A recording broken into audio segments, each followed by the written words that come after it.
আল্লাহকে তওবা করো, আমাকে হাত দেখানোর দরকার নেই, আল্লাহর কাছে মনে মনে তওবা করো। আল্লাহ, জীবনে আর মা বাবার বরদোয়া নিব না, জীবনে আর শিক্ষকের সাথে বেয়াদবি করব না, জীবনে আর কোনোদিন উলামায়ে কেরামের সাথে অন্যায় করব না, বরং মা বাবার দোয়া নিয়ে, শিক্ষকের দোয়া নিয়ে, উলামায়ে কেরামের দোয়া নিয়ে, ও আল্লাহ, নবীজির সুন্নাত অনুযায়ী চলবো, আর নামাজ ছাড়বো না, দাড়ি কাটবো না, বেপরদায় চলবো না। তওবা করার মতো যদি কারো অন্তর তৈরি হয়, মুনাফিকি যদি অন্তরে না থাকে, খাঁটি তওবার নিয়ত যাদের আছে, দুটো হাত আমার আল্লাহকে দেখাইয়া দেই। আয় আল্লাহ, আমাদের হাতগুলো কবুল করে নেন, তওবা কবুল করে নেন।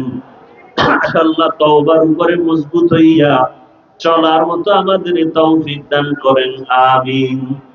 আলহামদুলিল্লাহি রাব্বিল আলামিন, والصلاة والسلام على سيد الأنبياء والمرسلين وعلى آله وأصحابه أجمعين يا أرحم الراحمين